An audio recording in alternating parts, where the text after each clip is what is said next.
Hello আমার ভালোবাসার বন্ধুরা, কেমন আছো সবাই? আশা করি সকলেই ভালো আছো। আমি তোমাদের প্রিয় চুমকি আপু আবারও চলে আসলাম নতুন একটি গল্প নিয়ে। গল্পটি শেষ পর্যন্ত শুনলে তোমাদের দাঁড়িয়ে যাবে। দশম শ্রেণীতে থাকার সময়ই আব্বা চেয়েছিল আমি যেন আর পড়ালেখা না করি, তার একটা রিক্সা আছে, চড়া সুদে আমায়ও একটা কিনে দিবে যেন রিক্সা চালাই। আমি জাবেদ। আমাদের পারিবারিক অবস্থা এত ভালো ছিল না। আমার আব্বা রফিক শেখ রিক্সা চালাতেন, আম্মা শিউলি বেগম ঘরের কাজ করতেন, আমার ছোট আরও দুটো বোন ছিল, মণি আর মালা। প্রায় রাতেই আব্বা লাল পানি খেয়ে এসে মাতলামি করত, আমাকে সামনে দেখলে পিটাইতো আর আমার বই খাতা ছুঁড়ে ফেলে দিত। আম্মা কখনো আমারে সাপোর্ট করেনি, বরং আব্বার মতো টাকা কামাইতে বলতো। এসব সহজের বাহিরে চলে যাওয়ার পর আমি আমার এক শিক্ষকের বাড়িতে জাগির হিসেবে চলে যাই এবং সেখান থেকেই মেট্রিকটা পাশ করি। তারপর আর এলাকাতে থাকিনি, ঢাকা একটা গার্মেন্টসে চাকরি নিই। আর সাথে ডিগ্রিতে ভর্তি হই। আজিমপুর বস্তিতে একটা এটাস্ট বাচ্চা ঘরওয়ালা রুম নিয়ে থাকতাম। কোনো মতে দিন কেটে যাচ্ছিল, খাওয়া দাওয়ার একটু সমস্যা হইতো, কিন্তু আগের থেকে ভালোই ছিলাম, বিন্দাস লাইফ। হঠাৎই এক বিকেলে সবে রুমের সামনে আইসা দাঁড়াইছি, দেখি আমার খালাতো ভাই মন্টু, আমার আম্মা আর দুই বোন মালা আর মনিরে নিয়া হাজির। মন্টুও ঢাকাতেই এক মেসে থেকে লেখাপড়া করে। যাই হোক, রাগতো আর হইবার পারি না। দরজা খুইলা তাদের ভেতরে ঢুকে বসতে বললাম, মন্টু যেন তাগরে আয়নাই। খালাস জাবেদ ভাই, আমি চললাম তাহলে। আমার এখন একটা টিউশনি আছে, সেটা ধরতে হবে। আমি বললাম আচ্ছা যা খাল্লাম্মা, চলি তাহলে। ভিতরে ঢুকতেই ছোট দুই বোন জড়িয়ে ধরল। আমারও তাদের দেইখা মনটা কেঁদে উঠল। আমার বোনগুলা আমারে সত্যিই অনেক ভালোবাসে। বাড়িতে থাকতেও যখন আব্বার মায়ের খাইয়া কাঁদতাম, বোনগুলা আমার চোখের পানি মুছে দিত। মা বলল, জাবেদ তুই এত পাষাণ কেমনে হইলি রে? আমগো কোনো খোঁজ খবরও রাখলি না? আমি বললাম, তোমরা তো সুখেই ছিলা, কি আর খোঁজ রাখমু? আমার খোঁজ কেমনে পাইলা? আর এখানেই কি মনে কইরা আইছো সেইটা কু? মা বলল, তোর বাপরে তো জেলে লইয়া গেছে রে বাপ, ব্যাংক লোন নিয়া চুকাইতে পারে নাই, এখন ভিটাও গেছে, আমরা এখন কই আর জামু ক? মন্তু থেইকা শুনলাম তুই ঢাকায়, তারে ধুইরা এখানে আসলাম আমি। কেন তোমার ভাইগো কাছে যাও নাই কেন? মা তোর বাপে তো তাদের কাছ থেকেও আমার জমিন বেইচা টাকা নিছে, তারপর আরও কয়েকবার টাকা ধার নিছে, এখন কোনো মুখে যাইক বাপ? সব শুনে আমি মাকে সান্ত্বনা দিলাম। মাকে সান্ত্বনা দিলেও মায়ের হঠাৎ এখানে আসাটা আমায় চাপে ফেলে দিল। বিন্দাস লাইফের 12টা বেজে গেল। গার্মেন্টস থেকে মাসে যে টাকা পেতাম তা দিয়েও এক পরিবার চালানো কোনো ব্যাপারেই ছিল না। মা আসাতে খাওয়া দাওয়ার আর কোনো সমস্যা থাকলো না। সিঙ্গেল রুম হওয়াতে রাতে আমাদের সবাইকে এক খাটেই শোয়া লাগতো। মা এক পাশে, মাঝে দু বোন এবং আরেক পাশে আমি। রাতে আমি ঘুমাতে পারতাম না। এক রাতে বাচ্চাঘরে যাওয়ার সময় দেখলাম মায়ের কাপড় অনেকটাই উপরে উঠে রয়েছে। আমি এগিয়ে এসে হাত দিয়ে মসৃণ পাটা একটু ছুঁয়ে দিলাম। এক কাঁপুনি অনুভব করলাম। ভালো করে দেখার জন্য লাইটটা জ্বালিয়ে দিলাম। মার বয়স কতই বা হবে? 35 কিংবা 36, যদিও দেখে একদমই বোঝা যায় না। কথায় বলে ব্যবহারের সব জিনিসই ভালো থাকে। বাবাও তাকে ব্যবহারের উপরেই রেখেছিল। অনেকদিন থেকেই প্রমোশন হবে হবে করেও হচ্ছে না। অবশেষে রহমান সাহেব অফিস থেকে রিজাইন করাতে সুপারভাইজারের পদটা আমিই পাই। আসলেই মা আসার সময় আমার জন্যে সৌভাগ্য সাথে করে নিয়েছিল। তিনি আসার পরেই সবকিছুই যেন হাতের মুঠো মনে হচ্ছে। বিকেলে বস্তিতে ফেরার পথে 1 কেজি মিষ্টি নিয়ে নিলাম। দরজায় দাঁড়িয়ে টোকা দিতেই মা দরজা খুলে দিল, আর অমনিই আমি মাকে টেনে ধরলাম। দরজা বরাবরই খাচ্ছিল, মা সামলাতে না পড়ে খাটে পড়ে গেল। আর আমি মায়ের উপর মনের মধ্যে প্রমোশনের খুশি থাকলেও এখনকার উত্তেজনাটা অন্যরকম। হঠাৎ ছোট বোন মালা মিষ্টির বাক্সটা দেখে চিৎকার করে উঠল, আর এতেই মুহূর্তটা যেন শেষে হয়ে গেল। মা উঠে পড়ার জন্যে নড়েচড়ে উঠল, আমিও তার উপর থেকে সরে গেলাম। ছোট বোন মালা আর মনি জিজ্ঞাসা করতে লাগত, ভাইজান মিষ্টি নিয়ে আসলা যে? আমি বললাম, ভাইয়ার প্রমোশন হয়েছে রে পাগলি। মা বলল, প্রমোশন কি রে? আমি বললাম, আগের থেকে উপরে উঠে গেছি মা, এখন কষ্ট কম হবে, পয়সা বেশি পাবো। মা বলল, তা হইলে তো ভালোই হইল। আচ্ছা জাবেদ, তোর বাপরে জেল থেকে ছোটানোর ব্যবস্থা কর না। আমি বললাম, কেন? তার কথা মনে পড়তেছে নাকি? মা বলল, হ, মনে তো পড়বই, আমার স্বামী না? আমার সাথে থাকতে হইলে ভুইলা যাও, সে তোমাগরে কি দিছে? কষ্ট ছাড়া। আমি তোমাগোর সাথে থাকতে আর কাউরে লাগবো না। আর তুমি অহন আমার খাইতাছ, আমার পড়তাছ, এখন থেইকা আমারেই তোমার সবকিছু ভাববা। মা বলল, আচ্ছা। আমার মা এমনই, আগে বাবার খাইতো আর বাবা যা কইতো তাই সঠিক মনে করত, নিজের মাথা কখনো খাটায় না সে। আর এখন আমি যা কইতাছি তাই শুনতাছে। রাতে খাবার সময় ইচ্ছে করেই গা ঘেঁষে বসেছি। মা কিছুই বলেনি। খাওয়া শেষে বা হাতটা উরুর উপর রেখেই বিভিন্ন গল্প করতে লাগলাম, কি করে এই বস্তিতে উঠলাম হাবিজাবি। কিন্তু যাই বলছি, মা আর দুই বোন মনোযোগ দিয়ে শুনল। এর ফাঁকে আমি হাতটা কাঁধে উঠিও মালা আর মনিকে বললাম, তোদের কাল স্কুলে ভর্তি করিয়ে দিব। ওরা তো খুশিতে হইচই করতে লাগলো। মা বাদ সাধল, কি দরকার স্কুলে যাওনের? ঘরে থাকবো, ঘরের কাম শিখবো। আমি বললাম, একবার বলছি যাইবো তো যাইবো, এই যুগে লেখাপড়া ছাড়া চলা যায় না, বুঝলা? মা বলল হু। আমি ধীরে ধীরে মায়ের উপর কৃতিত্ব নিতে লাগলাম, আর মায়ের অভ্যাসেই কর্তার কথা শোনা। এখন যেহেতু আমি কর্তা, তো আমি যা বলি তাই শুনবে। রাত যথেষ্ট হয়েছে, এবার শুতে হবে। আমি মাকে বললাম, মা, রাতে মণিমালা ঘুমের ঘোরে আমার গায়ে হাত পা তুলে দেয়, আমার ডিস্টার্ব হয়, এদেরকে এক পাশে দিয়ে তুমি এই পাশে শো। মা বলল, আচ্ছা ঠিক আছে বাপ। দেখলাম আমার কথাই রইল। মালা মণিকে এক পাশে দিয়ে মা আমার ডানেই শুয়েছেন, আমি ঘুমের ভান করে শুয়ে রইলাম। ঘুম তো আসছেই না। দুই বোনের খুনসুটি একসময় বন্ধ হয়ে আসলো। এদিকে আমার গরম হয়ে আছে, আমি মায়ের বিপরীত দিকে ফিরে আছি। একসময় যখন বুঝলাম সবাই ঘুমিয়েছে, তখন মায়ের দিকে ফিরলাম। মা আমার দিকে পিঠ করে শুয়েছিল। তার চুল থেকে নারিকেল তেলের ঘ্রাণ হাত দিয়ে কাপড় উপরের দিকে তুলতে লাগলাম। মা কিন্তু একটুও নড়ল না। আমি বুঝে গেলাম মারও ইচ্ছে আছে। আমি মায়ের কানের কাছে মুখ নিয়ে বললাম, শিউলি, আজ থেকে তোমার স্বামী আমি, তোমার সব আমিই মেটাবো। মা বলল, তাহলে আজ থেকে আমি তোমার বউ হলাম। গোকাজ শেষ করে আমি মাকে জিজ্ঞেস করলাম, কি গো, কেমন লাগলো তোমার নয়া স্বামীর কাজ? মা বলল, আগের স্বামী থেকে ভালোই। আমি বললাম, তার মানে বাবা তোমায় আসল মজা দিতে পারত না? মা বলল, পারত, কিন্তু তোমার সামনে কিছুই না। তার উপর লাল পানি খেয়ে অল্পতেই হাঁপিয়ে যেত। মা বলল, আচ্ছা জাবেদ, তুমি আমারে ছাইডা যাইবা না তো? আমি বললাম, কোনো সময়তেই না, এখন থেইকা তো তুমি আমার বউ। এই মা হইলে হয়তো ছাইডা যাইতাম, কিন্তু বউরে কি ছাড়ন যায় কও? তোমার মতো আরেকটা কই পামু কও? মা বলল, তুমি তোমার বাপ থেইকাও শয়তান। সকালে একটু দেরিতেই উঠলাম, মালা আর মনির হইচই এ ঘুম ভেঙে গেল। মাকে বলতে শুনলাম, তোদের ভাইজান ঘুমাচ্ছে, এমন করছিস কেন? একদম মায়ের খাবি কইলাম। মালা বলল, ভাইজান এত বেলা অবধি ঘুমালে আমাদের স্কুলে নিবে কে? আমি আধবোজা চোখে বললাম, এই তো ভাইজান, উঠে গেছি। বাচ্চা ঘরে গিয়ে গোসল করে তারপর সাবার সাথে নাস্তা করলাম।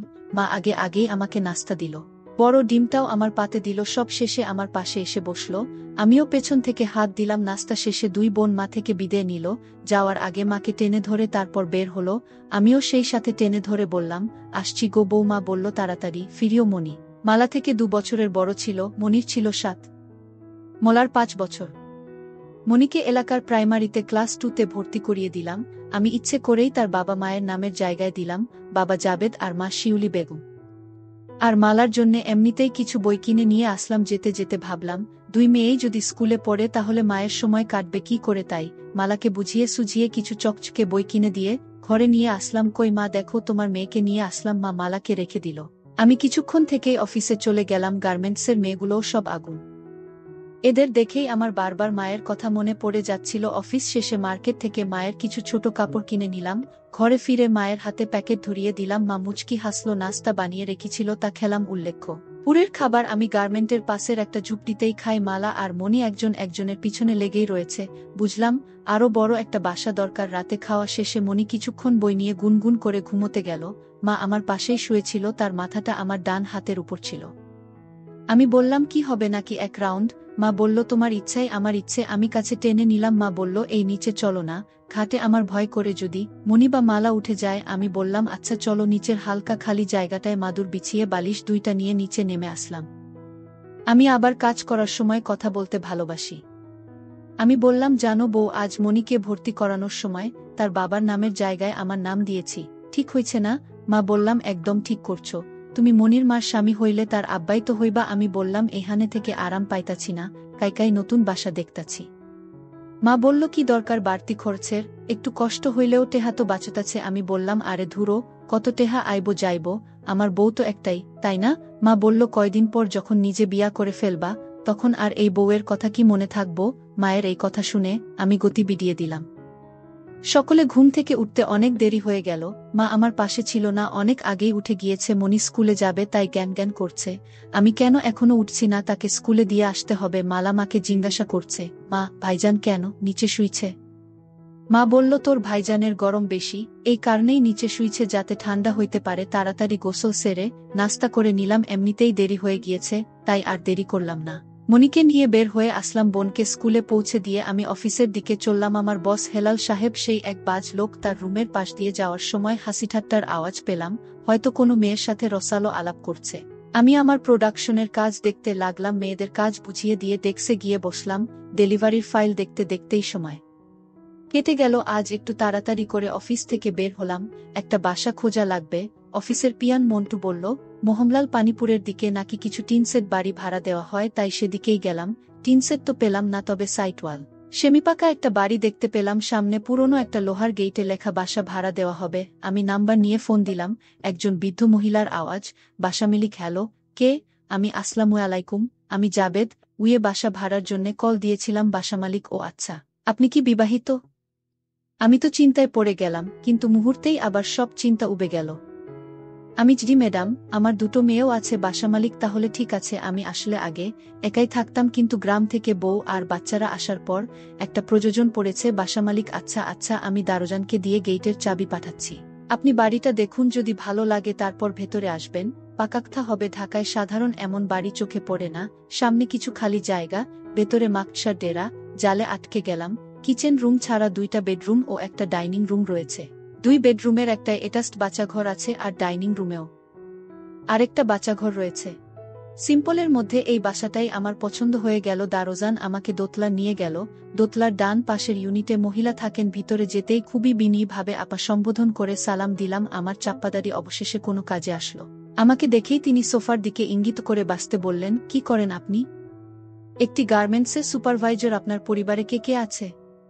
আমার স্ত্রী আর 2 মেয়ে। আপা, আপনি আমায় তুমি করে বলতে পারেন, তাহলে বোধহয় দুজনেই কমফোর্টেবল ফিল করব। আচ্ছা শুন তাহলে, বাড়িটা আমার অনেক দিন থেকেই খালি পড়ে আছে, যার কারণে এলাকার দখলবাজদের নজরে পড়ে গিয়েছে। তাই মূলত ভাড়া দিতে চাচ্ছি। আসলে এমন একটি পরিবারকেই আমার বাড়িটা ভাড়া দিতে চেয়েছিলাম। আজকাল কত কিছুই হচ্ছে। নতুন নতুন যুবক যুবতীরা পালিয়ে এসে স্বামী স্ত্রী পরিচয় দিয়ে বাসা ভাড়া নিচ্ছে, পরে পুলিশি ঝামেলায় পড়তে হচ্ছে আমাদের মালিকদের, যার কারণে পরিবারে বাচ্চা কাচ্চারা থাকলে তারপরও বিশ্বাস করা যায় জি, বাড়িটা পেলে আমারও খুব উপকার হতো। কিন্তু আপা, ভাড়াটা কত দিতে হবে যদি বলতেন? বাড়িটা মূলত এই কারণে ভাড়া দিচ্ছি যেন সেটা অন্তত আমার দখলে থাকে। ভাড়ার টাকাটা আমার কাছে মুখ্য নয়। আমার বাড়িতে থাকতে হলে সব পরিষ্কার পরিচ্ছন্ন করে রাখতে হবে, তারপরেও কিছু ভাড়া তো দিতেই হবে। মহিলা মুচকি হাসলেন। 5,000 করে দিও, প্রতি মাসের 7 তারিখের মধ্যেই দিতে হবে। আর বিদ্যুৎ বিল তোমাদের হোক না সেমি পাকা, ঢাকার মধ্যে 5,000 টাকা অনেক কমেই। তারপরও এমন ভাব করলাম যেন আমার সে দেওয়া সম্ভব নয়। আপা, আরেকটু যদি কম রাখা যেত। আসলে 2 মেয়ের পড়ালেখার খরচ চালাতে প্রতি মাসেই আমাকে হিমশিম খেতে হয়। আচ্ছা শোনো, 4.5 দিও ব্যাস, এর থেকে কমাতে বলো না। আবার অনেক উপকার করলেন। আপা, আমি পকেট থেকে 1 মাসের টাকা বের করে অগ্রিম দিতে চাইলাম। মহিলা নিতে রাজি হয়নি। অ্যাডভান্স লাগবে না, তুমি বরং তোমার স্ত্রী সন্তানদের নিয়ে কালকেই শিফট হয়ে যেও। আমি বাবুলকে বলে দিব ঘর পরিষ্কার করে দিতে। বাবুল মালিক আপার ঝাড়ুদার ছিলেন। আমি বিদায় নিয়ে চলে আসলাম মোহানলাল পানিপুর থেকে সোজা আজিমপুর। মা দরজা খুলে দিতেই ক্লান্ত দেহটাকে বিছানায় এলিয়ে দিলাম। মায়ের ডাকেই তন্দ্রাটা ভেঙে গেল। মা খাটে ঝুঁকে আমায় ডাকছিল। ঘুমিয়ে পড়লা নাকি? ভাত খাবা না? আমি মায়ের এক হাত ধরে টান দিতেই সে নিচে এসে পড়ল। দ্রুতই আমার হাত ছাড়িয়ে নিয়ে উঠে পড়লেন মণি আর মালা। ভাত খাচ্ছিল। তরকারি গরম করেছি, ভাত খেয়ে নেও বাড়ো তুমি। আমি হাত মুখ ধুয়ে বোনদের সাথে যোগ দিলাম। মণি বলল, জানো ভাইজান আজ স্কুলের ম্যাডামে একটা কবিতা মুখস্থ করতে দিচ্ছে। তাই নাকি? তুমি কি মুখস্থ করছো? ভাইজান, তুমি শুনবা নাকি? মাঝখানে মা ধমকে উঠল। মণি, তোরে কইছি না খাবার সময় বেশি কথা না বলতে। মণি আর কথা না বলে ভাত খেতে লাগলো। মালাও চুপচাপ। বুঝলাম আমি এ ঘরের কর্তা হলেও পড়তি, কিন্তু মাই। আমি খাওয়া শেষ করে শুয়ে রইলাম। মণি এবার আমায় তার কবিতা শোনাতে থাকলো। এদিকে মা খাটের এক কোণে উল্টো দিকে ফিরে চুল আঁচড়াচ্ছিলেন।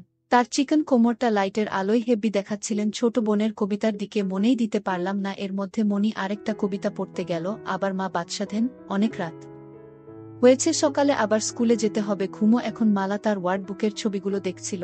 সে নারাজ। মা, আমার তো স্কুল নেই, আমিও ঘুমাবো। ঘুমাতে হবে। সে বই রেখে চোখ বুজে রইল। মায়ের দিকে ইশারা দিতেই মা লাইট অফ করে আমার পাশে এসে শুলো। সে বোনদের দিকে ফিরে শুয়েছে। মা ধাক্কা দিচ্ছে এখনই যাতে কাজ শুরু না করি, কারণ বোনেরা হয়তো এখনো ঠিকমতো ঘুমায়নি। শিউলি, কাল থেকে আর আমাদের কষ্ট করতে হবে না। নতুন বাসা দেখেছি। শিউলি আমার মায়ের নাম।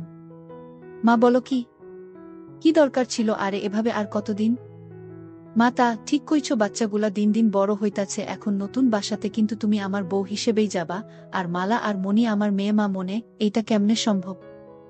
আমি জানি না কেমনে সম্ভব, কিন্তু তুমি সম্ভব করবা মা। আমি না হয় তোমারে স্বামীর নামলাম, কিন্তু মালা, মণি কি তোমাকে তাগো বাপ ডাকবো নাকি? ডাকবো।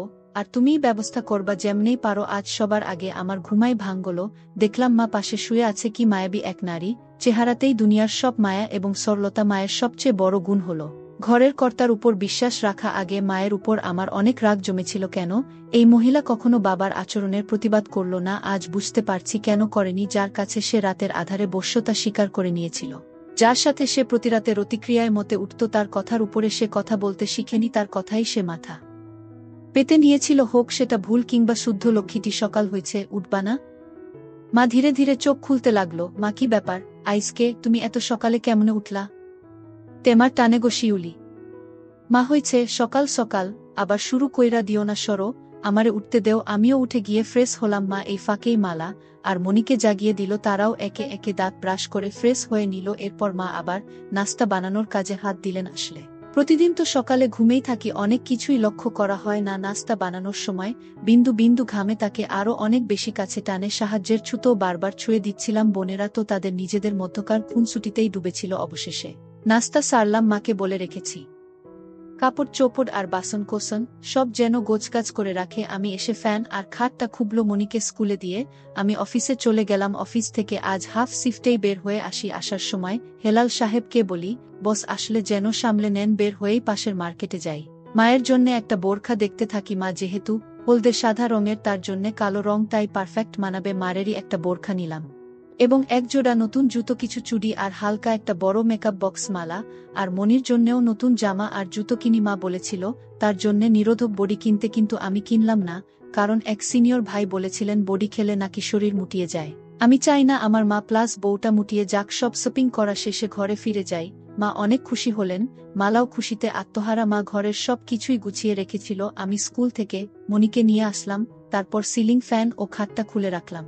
মিনি ট্রাক ড্রাইভার রনিকে বলে রেখেছিলাম, ফোন দিতেই চলে আসলো। সব উঠিয়ে নিলাম। বস্তিতে কেউ তেমন পরিচিত ছিল না। এখানকার মানুষকে কখন আসে কখন যায় তারই ঠিক নেই। পরিচয় হবেটা কখন? মা বোরখা পরার পর তাকে পুরোই নায়িকাদের মতো লাগতেছিল।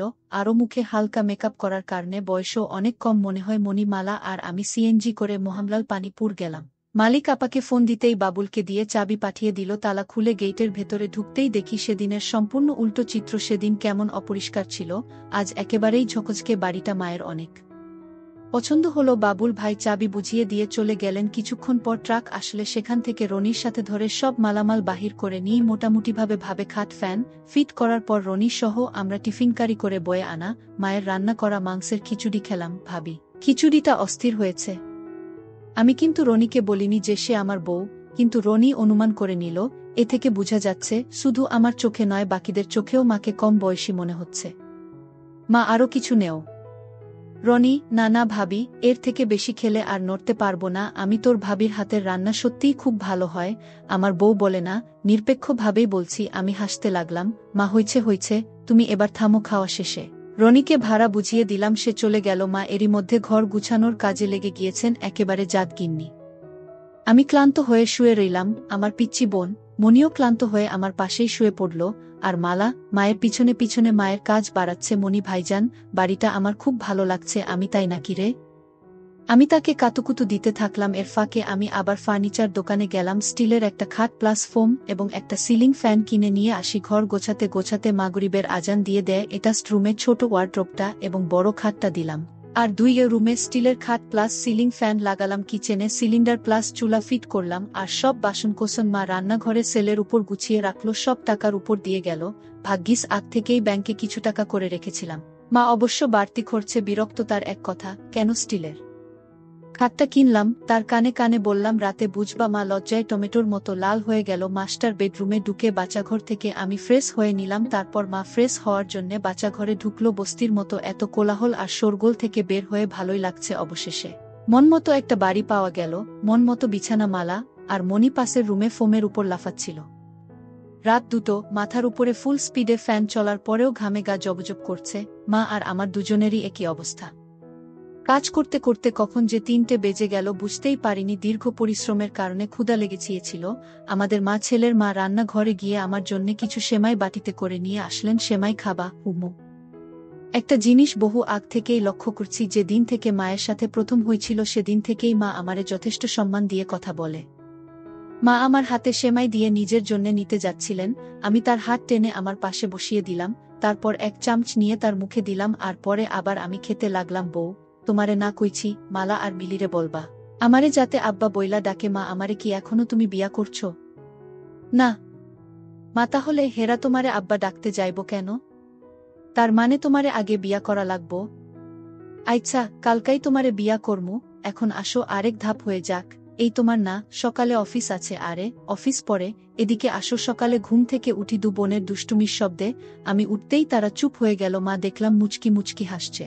মায়ের হাসি দেখে টং করে উঠল। অতিকষ্টে নিজেকে সামলে বাচ্চা ঘরে গিয়ে গা ধুয়ে ফ্রেশ হয়ে নিলাম। মা, কই গো, তোমার নাস্তা রেডি? আমি আসছি। নাস্তা করতে এসে দেখি বোনেরা আমায় দেখে দমে গেল। আমিও কিছুই বললাম না, চুপচাপ নাস্তা করে উঠে পড়লাম।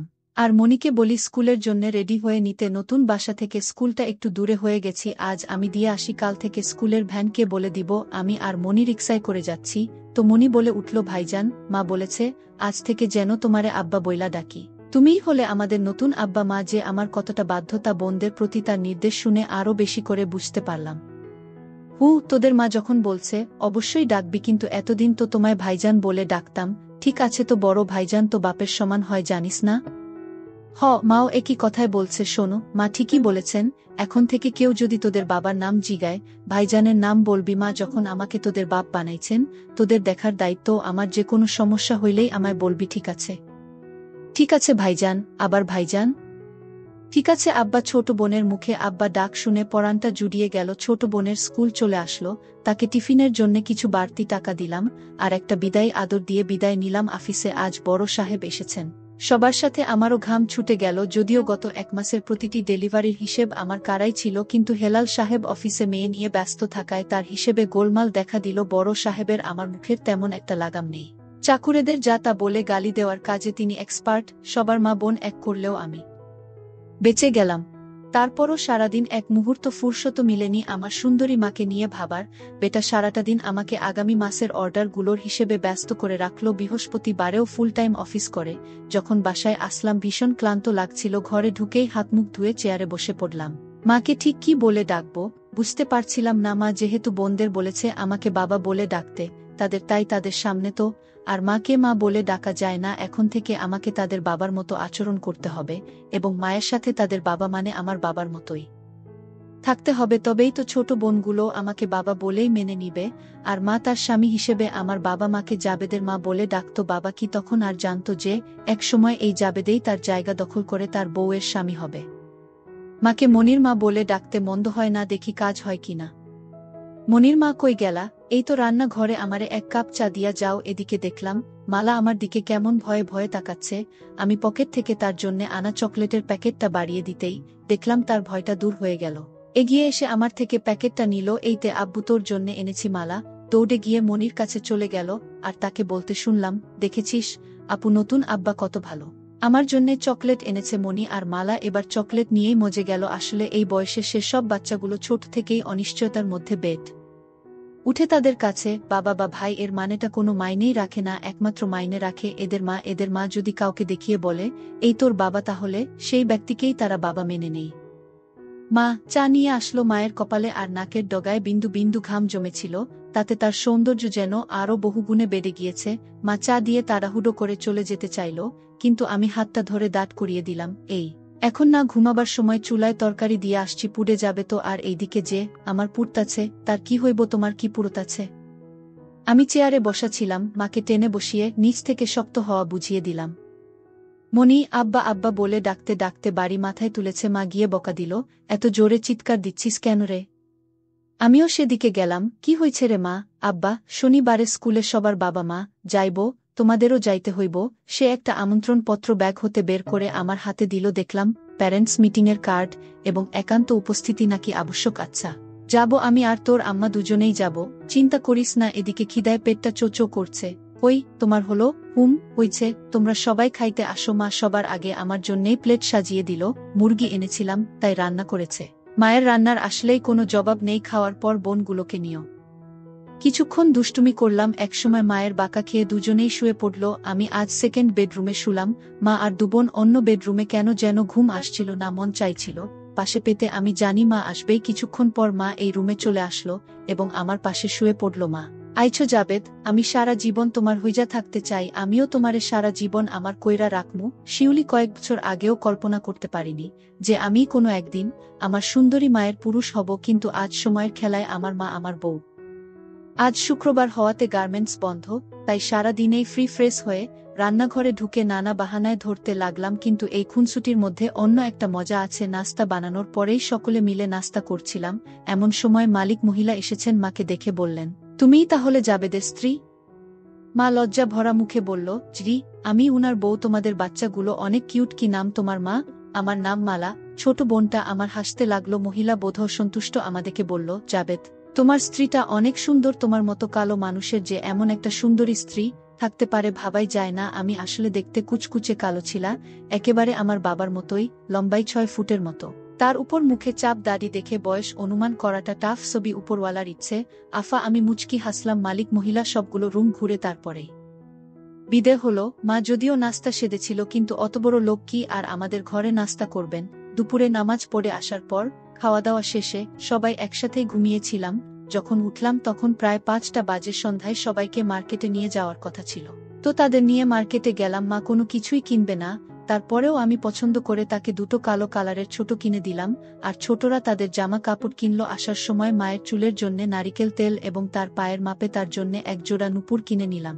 মা তো অনেক খুশি হলো। বিয়ের পর নাকি তার শখ ছিল নুপুর পরার, কিন্তু বাবাকে কখনো বলে উঠা হয়নি, আর বললেও মনে হয় না বাবা দিত। মার্কেটে যাওয়ার মা আর আমি যখন বোনদের নিয়ে হাঁটছিলাম, সবগুলো পুরুষেরই চোখটা একবার না একবার মায়ের দিকে চলে যাচ্ছে। কিছু কিছু তো চোখ দিয়ে গিলে খাচ্ছে। মাকে বাড়িতে আসার পর ফ্রেশ হয়ে সবাই খাওয়া দাওয়া করে নিলাম। ইচ্ছে করেই ফ্যানটা বন্ধ করে দিয়েছিলাম, কারণ ঘামের গন্ধটা আমি নিতে চাচ্ছিলাম। গত 1 ঘন্টা ধরে অনেক কাজ করে দিয়েছি।